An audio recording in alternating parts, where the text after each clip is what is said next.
नागपूरला चोरांचा सुळसुळाट, सरकारी माहिती घेण्याचा बहाणा करून घरात घुसून चोरीचा वेगळा फंडा। माहिती घेण्याचा बहाणा करून नागपूर येथील भरवस्तीत घरात प्रवेश करून मोबाईल चोरून चोरटा पसार झाल्याची घटना घडली आहे। इतरही अनेक चोरीच्या घटना होत आहेत। पोलीस प्रशासनाने चोरांच्या मुसक्या आवळून त्यांचा बंदोबस्त करावा अशी मागणी परिसरातून होत आहे। नागपूर येथील स्वामी समर्थ मंदिराजवळील संतकृपा निवास येथे सामाजिक कार्यकर्ते व पत्रकार शरद खैरनार यांचे एकत्रित कुटुंब वास्तव्यास असून शुक्रवार दिनांक 10 सकाळी 10च्या सुमारास घरातील महिला कामात व्यस्त असल्याचे बघून हळूच घरात प्रवेश करून माहिती घेण्याचा बहाणा करून घरात चार्जिंगसाठी लावलेला मोबाईल चोरट्याने हातसफाईने चोरून नेला।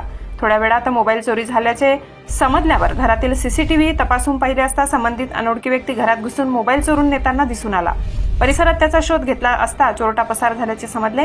चोरीचा व्हिडिओ सोशल मीडियाद्वारे व्हायरल करण्यात आला आहे। तसेच या संदर्भात जायखेडा पोलीस स्टेशनला तक्रार दिली आहे।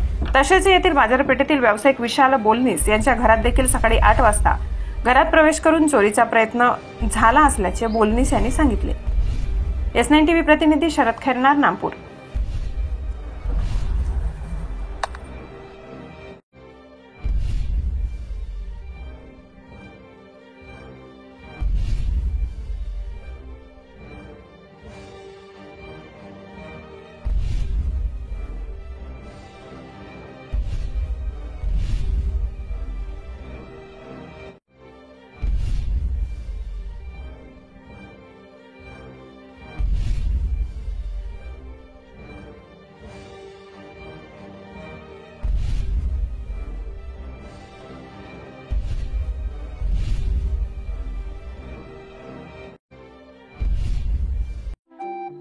आपल्या चॅनलला नक्की सबस्क्राइब करा, बेल आयकॉन दाबायला विसरू नका।